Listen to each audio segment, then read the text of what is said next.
Alright, I'm going to go ahead and we'll wait 10 more seconds because I feel like might be a million more people who join a little later. Alright, let's get started. Hope you're all well. So today will be the AP US Gov Unit 2 review. So these slides are created by my former colleague Pineapple Juice. I will be lecturing them because she decided to leave a few weeks ago, a couple months ago, unfortunately. I said this was a 90 slideshow. I made modifications, so now it's exactly 67 slides. I'm not joking. So, please don't spam the chat with 6, 7. Okay. Okay. So this review session was prepared by Pineapple and myself as part of 5.5. 5.5 is a student-run initiative. We have around, I don't know, close to 70 volunteers, and thousands of volunteer hours. Please check out our 5.5 website for more review. AP.gov articles are just not there yet, unfortunately. We're just working on that. I will send this link to learn more about applying for 5.5.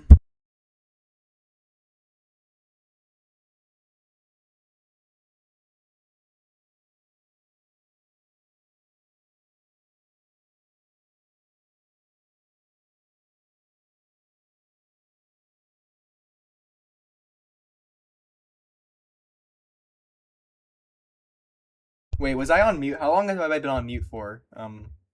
Oh, did you guys hear me talk about 5.5 stuff? I think I was on mute. Okay, good. Oh my gosh, that was scary. Do you guys have any questions before we begin?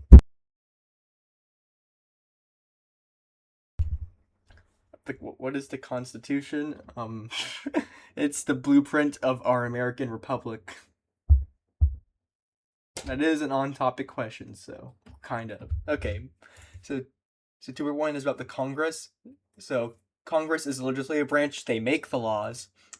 It's bicameral, so there's the lower chamber, the House, and there's 435 members based on the population of each state. Each 100 senators, so 2 per state, equal representation. Republicanism, citizens will elect the representatives to debate instead. Has Unit 1 been slideshow? That is on the calendar view for the lecture list. My Unit 1 guide is there. Okay, so the House of Representatives, the lower chamber, is to represent more of the people closely. That's why there's more members, way more members, and there's 2-year terms. So when you have to, run every 2 years, you're constantly being forced to engage more of the people directly to get their votes. To run for the House, you gotta be 25 years old, 7 years a citizen, and you have to, be in your state you want to represent. The leadership is the Speaker of the House. They are like the big boy, the big boy, top dog. They set the agenda and assign committees. We'll go over committees a little later, I believe. So there's in the House, you gotta have like way more people. There's, stricter rules, and the Rules Committee will go over that. So district maps are drawn by state. Gerrymandering is redrawing district lines to benefit one party or for racism purposes, which is technically not allowed anymore. And gerrymandering is bad. We hate gerrymandering. Is it John Fetterman not wearing a suit? I don't know. I think John is. I don't know honestly, but that's a great question. So the Senate is more to protect the state interests, and there's only 100 members, so way less. There's way more informal rule. Like it's more informal. There's like less formal rules. 6-year terms means they can focus less on campaigning, electing, focus more on their jobs. So while every House seat will be up for every midterm or election, for every 2 years, only a third of the Senate will be up for election. You need to be 30 years old, citizen for 9 years, and resident represent the state. So the filibuster is extended debate. Fun fact, how long do you guys think the longest filibuster was in American history? And that's a good question. I think because the Senate's a little more 25 hours. Yeah, it was that guy. I think forgot his name. He was like protesting the Civil Rights Act or something. 49 hours. Oh my gosh, was there really a what? This is news to me. Well, I can't say I'm surprised. So closure is when you get 60 votes. It ends the debate, forces the voting of the bill. So the vice president is the president of the Senate. They really just a tiebreaker, and second command is the president pro temp, and the majority leader will set the agenda and manages debate. There's also party whips, like it's what it sounds like. So Congress can do express and implied powers. This is what I went over in my Unit 1 review. Express are in the Constitution. Implied, you just use them because you need to, basically. So here's an example of enumerated powers that's listed out in Section 8 of Article 1 regarding taxing military commerce. So Congress, they can oversight on the executive branch. Like they can from time to time review executive agency actions. They can hold hearings to question officials and the bureaucracy. They control and approve agency funding. Advice and consent is for the Senate, where they work with the president on treaties. And House can control the exam will not ask who's the longer filibuster. Most likely. Okay, so comparing the House. So this is, I'll let you guys review this table quickly about comparing the House and Senate. So yeah, the Senate is like, I want to say a little more calm because there's like less people. Why is J.D. Vance so follows president of the Senate? Honestly, that's news to me. Honestly, I'm not involved in like news and current events as much as I should. But I can't imagine he's been breaking a lot of tiebreakers. So, leadership structure in Congress. Speaker of the House is the big dog. They have and majority minority leaders, they are like just charged their party. The whips for each party, like they encourage partisan voting. I don't know if I love the role of the whip, but it's there. Senate leadership is like, I guess instead of the speaker is the vice president, president pro temp. I guess the Senate does not have. Does the Senate have party? Yes, the Senate does have. The U.S. Senate does a party whips. I don't know why not here, but don't worry. I'm sorry, I'm getting a message. The big beautiful bill. So leadership matters because congressional leaders can basically they determine a lot about what reaches to the floor, how quickly it moves. Do you guys have any questions thus far?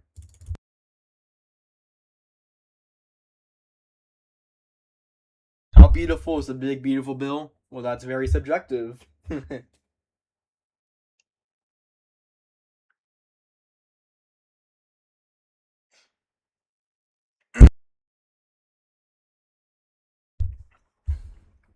Why can't the president say veto, but Congress can reverse? Because of checks and balances. But they do need a supermajority in both houses, so it's pretty hard. So how a bill becomes law? Like, have you guys seen that? I think I forgot what it's called. Oh well. So a bill is written, introduced in House or Senate, and it gets to a committee, and gets changed and voted, and then after years and or decades or whatever being in the committee, goes to debate and for the whole chamber to vote, and then once it's passed, the other chamber will vote, and then if it's different versions, they go to conference committees to make it one big beautiful bill. I'm kidding, but seriously, one big normal bill for both houses agree on, the final bill, and then once it passes both chambers, the president can sign it. It becomes law. Veto, nope. Or as I talked about, the supermajority veto becomes no action. Like, it becomes law after 10 days if Congress is in session. Pocket veto is if Congress is not in session within 10 days, the president just does nothing. So that laws can be written here. Yeah. So the budget is, Congress has big power with the budget. Types of spending, I haven't heard these phrases in a while. Mandatory spending are required by the law, like Social Security and stuff. Discretionary spending is set through the budget, like defense, education. So the power of the purse, as I believe we talked about a little bit in Unit 1, Congress can have a lot of power over the funding. And here are some weird, fun phrases. Log rolling and pork barrel. So log rolling is like, hey, I do this for you, you do this for me. And pork barrel spending is like, oh, I'm going to take home some congressional money to benefit my citizens in Ohio by building an Ohio monster detector or something. Budget reality. Mandatory spending is a huge part of the budget, and therefore discretionary spending is pretty limited. You wouldn't hear experience, right? Well, I mean, yeah, bills are just become laws.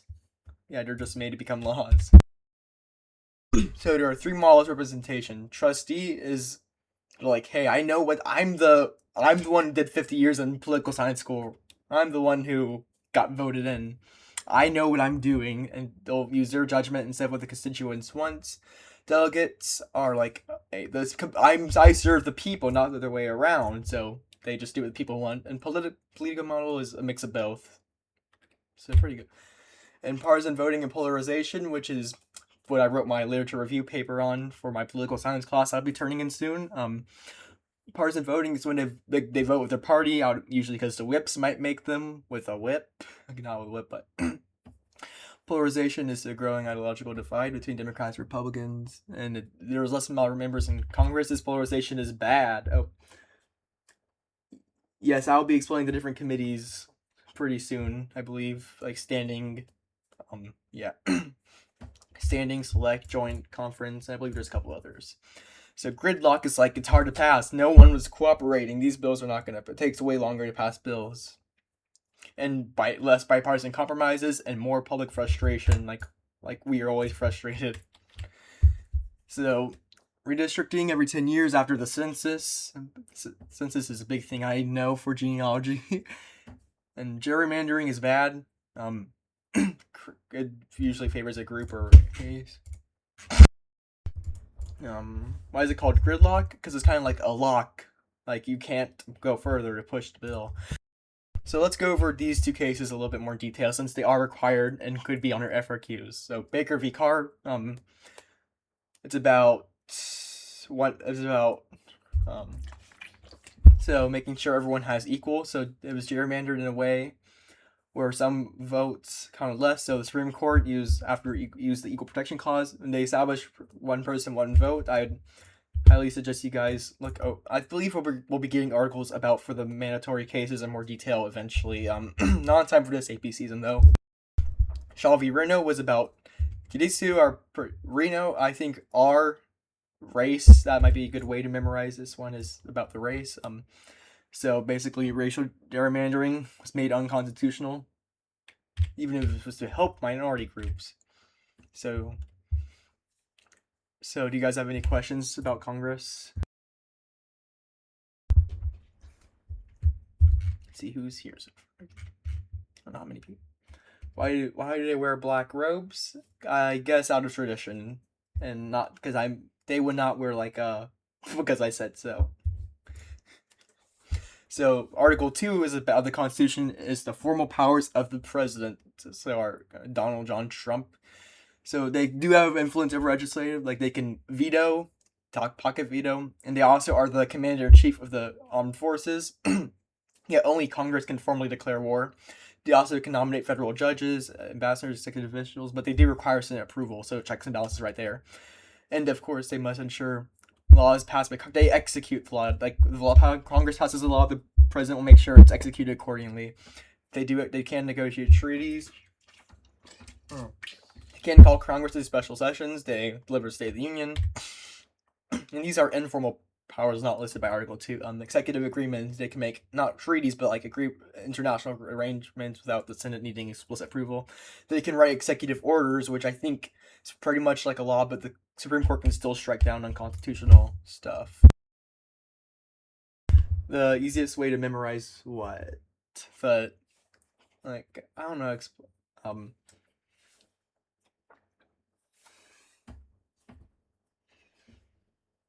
Why do signing statements have to be signed? Oh, informal. Correct me if I'm wrong, guys, but I don't think the AP exam would ask like, if this is an informal or formal power. But I see what you mean.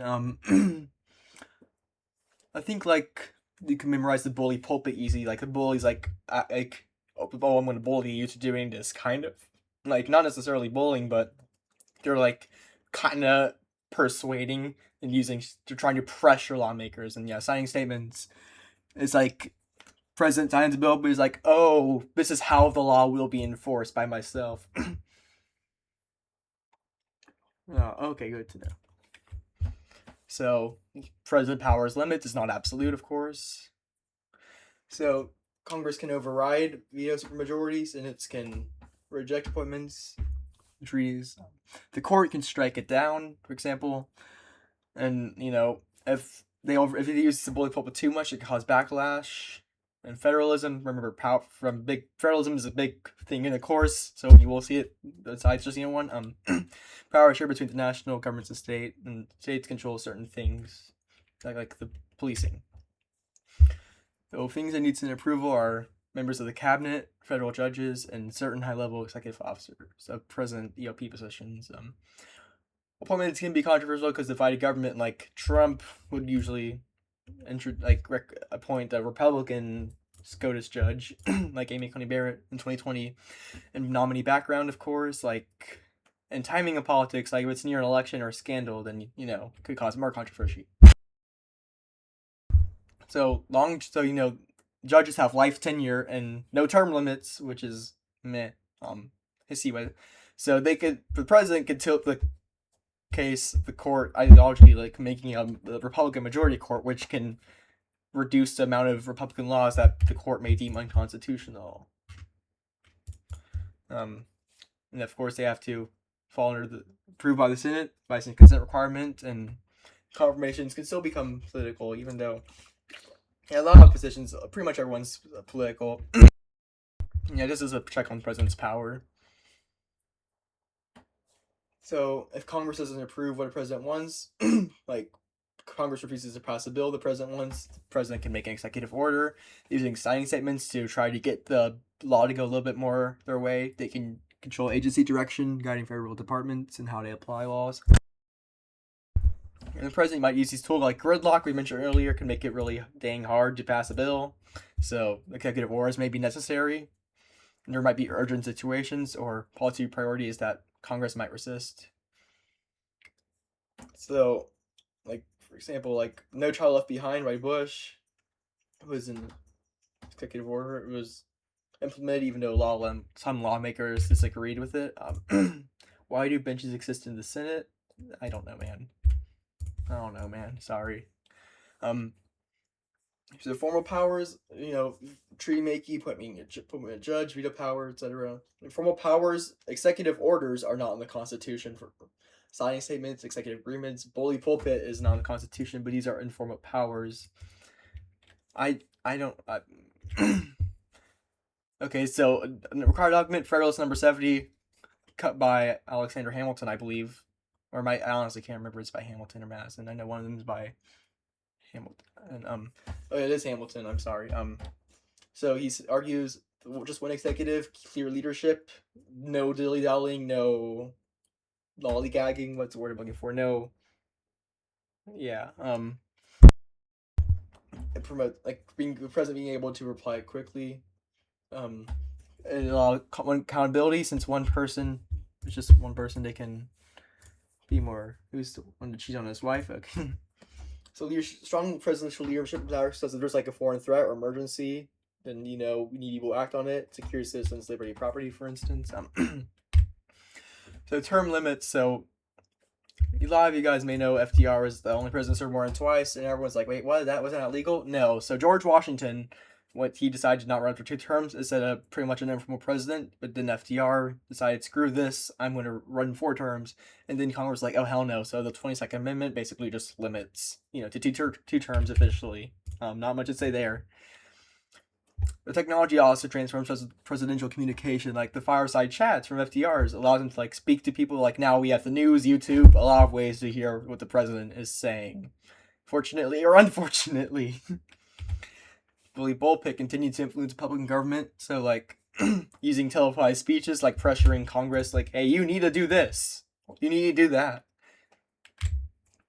And of course, this presidential communication will affect the other branches, he can persuade lawmakers or voters, he can criticize lawmakers or maybe even judges.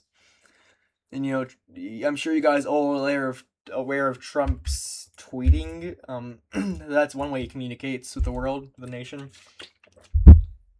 And this impacts policy. If the president's being confusing or divisive, it can just help contribute to gridlock. And Trump is our president of the United States. I hope this helps. So the judicial branch is they interpret laws, like just making sure everything is constitutional. So they could strike down constitutional laws. So Article 3 just lays out saying, hey, there needs to be a Supreme Court. Congress can establish lower courts however the hell they want. Or the Court of Appeals and District Courts. Judicial review, you can just declare laws, executive actions unconstitutional. Like Marbury v. Madison, another required case. Let's go over this. So after the 1800 election, outgoing federal officials, they tried to fill government positions, but some commissions were not delivered. So Marbury, he's like, hey, I'm suing. I need my delivery. And yes, this court to step in. Justice John Marshall ruled the court cannot issue the order because the law Marbury relied on was in conflict with the constitutional. And this constitution, this established judicial review. So it really established their real power as one of the three branches. So judges good behavior. So as long as they don't do anything crazy, don't get impeached, they can serve for life. It keeps judges away from politics by ensuring their pay cannot be lowered while they're serving, and this prevents President and Congress from influencing the court decisions too easily, and ensure the judiciary, like if they had to worry about elections, they'd probably try to let politics sway their voting, but now they don't have to worry about running every 10 for you. So Federalist number 78 by our good friend Hamilton. We should do Hamilton movie day. I've not even seen Hamilton. It explains why the judiciary should be independent and away from political pressure. The court, least threatening branch of government, they can't really execute laws or make laws. They make them unconstitutional if they need to, and they just gotta pray everyone follows their orders. And life tenure will allow them to make decisions on the Constitution rather than opinion or pressure of politics. Then judicial review goes with checks and balances by ensuring everything, they can strike down laws passed by other branches if it's unconstitutional, and organizing the court. So district courts, they're the first courts. Like if it's like there are a lot of them, like jury trials, witness testimony, and then if someone disagrees with the decision, you can go to the Court of Appeals, and they don't have original jurisdiction. They only have appellate jurisdiction, which is like reviewing from the district court. Supreme Court, is the highest court, whatever. They have the final say on everything. And there are also state courts, like state of Ohio will have an Ohio state court, Supreme Court, etc. for all of these levels, really. So the judicial branch is they operate separately from political pressure. Judge pays protection. They hold for life. They don't answer either a branch, even though they both they start by relying on both branches to get in.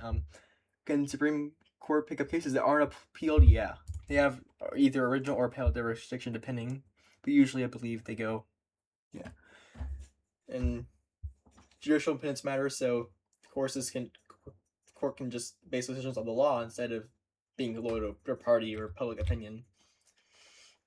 President and statuses. So president is like they would likely use. They can uphold or overturn president by looking at decisions for past court cases. Statuses is a principle meaning court should if one case rules one way, then similar cases should rule in that same way, generally speaking. You do not have to memorize the people in the Supreme Court. You just really gotta know there's like 9 justices and they serve for life. The president is not permanent, and it can be overturned at times. Do you guys have questions so far? Oh my gosh, why is your teacher making you memorize them? It's crazy. So ideology can shape the court decisions, since the president will likely pick someone, likely an extreme one in the party or whatever the president agrees with most. And judicial restraint is like, oh, we should respect president. Let's not get crazy here. What judicial activism is like, oh, we need to we have to be willing to overturn some precedent. And he looks maxing. The nomination process is the president will select justices whose legal view align with their own. Recent changes. The Dobbs versus Jackson overturned Roe v. Wade. Roe v. Wade used to be a required case. Now it's not. Supreme Court, lower courts have to apply these rulings in managed situations where president exists. So like they have to follow higher courts, and like district appellate courts have to follow decisions of the Supreme Court. If it's conflicting precedents, then lower courts will follow the precedent from their own circuit, and if it's an unclear case, they can examine the specific case or refer to other rulings for guidance. So to stare this, can make sure it's consistent with following previous ruling, so it's nothing too crazy now. You may have to adapt to new situations, like time changes in 100 years. You might have to reinterpret some precedents or remove altogether. And some changes may occur slowly, like rather than just pick up once. We only have enough president. Dobbs is not required. I'm pretty sure. I'm 99% sure. And they can resign or retire. They can be impeached. They're not free from that. I don't think a justice has ever been impeached. Branches can check the court presidents by, appointing them. Congress by, Congress. Senate has to approve them. And also, I guess, technically, if a Congress really hated a law being struck down unconstitutional, I guess Congress could, amend the Constitution. So the Supreme Court cannot enforce, so it's up to the president, really. I remember, like, Andrew Jackson, he was, like, his law was struck down on, like, I think it's Native American removal, can't remember the exact name. And, like, it was, like, struck down, and I'm pretty sure he said along the lines of, Andrew Jackson, Supreme Court major said you should now let them enforce it, and he was like, oh, if you want to enforce it, do it yourself, and they couldn't, because they're the Supreme Court, they have no enforcement power. And some rulings may require state cooperation as well. So the court isn't completely 100% free from politics. Nothing is in this country nowadays. So judges are expected, keyword expected, to base rulings on the Constitution and legal principles, not just affiliation or politics. Doesn't know. So 5-4 decisions sometimes may appear partisan at times. Media coverage, public opinion can shape how people view the courts. If they're like, oh, the court's biased. And the courts can check the other branches. Like, basically, just declaring laws and executive orders unconstitutional. Congress can still try to limit its powers by altering the court jurisdiction, modifying how it's, like, they could pass new legislation to adjust or override it, or as I said, they could try to promote an amendment to the Constitution. And the Senate can, you have to go through the Senate to become a judge, and you can be impeached, and Congress can still control the funding, power of the purse. The executive branch, just nominations and enforcement. Oh, yeah, this is what I mentioned, the Andrew Jackson thing. He was like, oh, I'm not enforcing this. I don't like this. And president can pardon, like, individuals convicted of federal crimes, and presidents can still do executive orders, even if the court is required. So the public's reaction to rulings, if it's controversial, like after Roe v. Wade was overturned, there was a lot of controversy. Activism or restraint. Activism is like Roe v. Wade and the Birchall versus Hodges, while restraint is like, oh, we're going to follow president only. Like Plessy versus Ferguson, separate but equal president was upheld. Sorry, message. Does executive control presidents and stuff? That's good. I don't believe they do. I think it might be more of a state thing. Like, that's a good question. So the bureaucracy, it goes hand in hand with the executive branch. So it's like the group of government offices and employees that put laws into action. So it's more about, like, instead of making laws, carrying them out, like the president. So there's a range of levels of authority, like there's leaders, and they put congressional laws into practice. Bureaucracy. So executive departments are largest, and there's like state, defense, education, well, independent, or like NASA, the EPA. EPA, that's a Simpsons movie reference.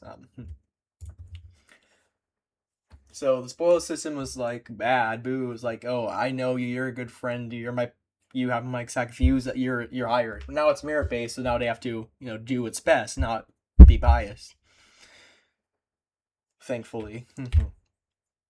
So iron triangles are my favorite thing in this whole course. So it's my dream to form an iron triangle with me, my AP Gov teacher in Heimler. Can we get a W in the chat? Yeah, pretty much. W, yeah, indeed. So it's an agent. So Iron Triangle is the bureaucratic agency that will enforce the law, the congressional committee that deals with it, and an interest group of we the people who are involved. Yeah, W. Sorry, what the heck? Oh. And issue networks are slightly more flexible. It's agency officials, lawmakers, experts, everything. Everything could be more about specific topics like healthcare, education, and brings in more perspectives. Bureaucratic destruction is agencies, they have discretion over how to carry out laws. What is the true definition of bureaucracy? Kim Hanger. As I said, bureaucracy is the agencies that help carry out laws passed by Congress or executive order. So the executive branch checks bureaucracy by, they appoint the agency leaders who, in the legislative branch, they can hold hearings to investigate them, they can pass new laws. Well, the Supreme Court strike down unconstitutional laws, which limits the bureaucracy. Federal bureaucracies, networks, departments, agencies, they enforce and administer federal laws, while bureaucrats are the unelected officials who do work in these agencies. And they have delegation of authority based on Congress. Discretionary authority is they have agencies the power to interpret laws, and they decide how best to interpret them. And here you go. Agencies will use the rulemaking authority to draw laws into enforceable specific things. Like, for example, Congress will pass the law, agencies will write the regulations and how the law shall be applied. So discretion and rulemaking work together. Discretion is we have judged how to do this, but rulemaking is creating the formal legally binding things. Yeah, bureaucracy. Remember, all branches are equal. Bureaucracy, in some situations, seems like it does have a lot of power. Yes. Wait, Oh, okay. Congress can monitor the bureaucracy by, committees and hearings, investigating corruption. Power of the purse, they control funding. Authorization, they set the rules and scope, while appropriation is how much money, and they can do audits. The president, they appoint the top levels, executive orders, directives, budget proposals. Well, career bureaucrats can allow the operations and may resist change from presidential influence. Compliance monitoring is basically making sure everything is being followed. Agencies will check individuals, everything obey these federal laws and regulations. Challenges monitoring, oversight, cancel out implementation. There could be inefficiencies where enforcement is weak. So courts basically just making sure these actions follow the Constitution, making sure the laws are constitutional. They can manage bureaucracy before rules take effect. The executive officer, the president of the office and manage OMB, they can review proposed rules, federal agencies, and ensure everything is cost effective, etc. Public policy is the decisions and actions the government take to do things what they want and tackle issues. Purpose of policy is to implement the solutions that effectively do what they need to do and operate that's in constitutional manner and by the boundaries set by Congress. The Congress can keep the bureaucracy accountable by hearings, power of the purse. The president can appoint the leaders and also review agency plans, while the courts can make sure bureaucracy's actions are constitutional. And public policy is shared across branches, like access points. Well, Iron Triangles, citizens and interest groups, and bureaucracies can work together. But however, there could be gridlock, if there's conflicting priorities between branches, laws can be delayed, etc. Branches work together, in the policy process. Congress passes a law, president they sign it, and they can do signing statements, for example. And then agencies like Department of Energy will oh gosh, they'll manage how everything's enforced and distributed. Why can't the Jets win? Sorry, man. I don't have to answer that. I'm just a humble. Oh, do you guys have any questions before we do the multiple choice practice? I don't believe you need. I think there might be a couple you need to memorize, but I don't remember having to memorize any. But maybe knowing if Heimler says so, then you should. All right. So I have 3 multiple choice. Please don't answer in the chat. I will make the polls question 1A, B, C, D. And then, okay, I'll give you guys 5 minutes to do the question. Question 2, B, C, D.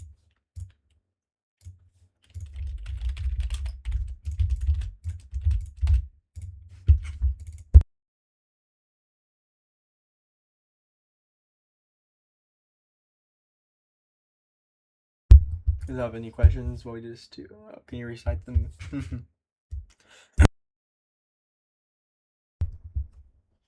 So reminder, I will at the same time 7 p.m. next Saturday. I will be doing Unit 3 review.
Yeah, discretionary authority is like bureaucracy have authority to carry out how the laws implement how they'll be carried out according to your discretion.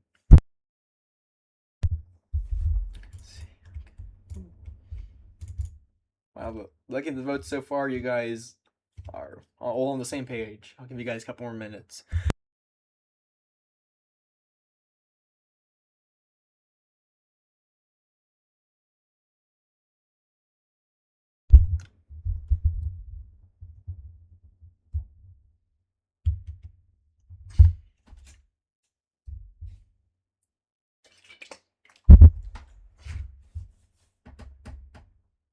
I don't know the details of this shit and you do. So here's a broad goal. I that's okay.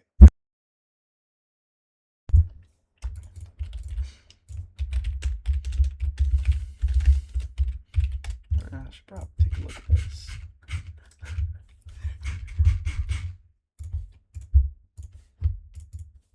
You guys should totally join 5-5. Please join 5-5. Okay, let's go over. So, question 1 is indeed C.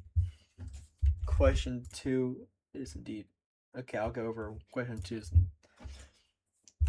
So we'll B, or it's like so A is like the FDA was a bureaucratic agency, and 3 is B. Oh, what is there not a what?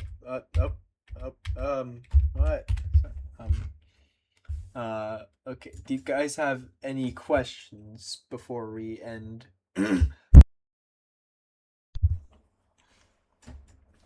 I'll stay for. Why would 3 not be A? Okay, let me. Yes. Okay, just 1 minute. I can pull the. Let me pull up the questions again. Question 3. It's not A because this. I know this is wordy questions. It's about the state challenging it in court. So. Oh, so wait, hold on. I thought. Sorry, I need to share it too. My bad, guys. Because my first year as a lecturer, I'm still ironing out the skills.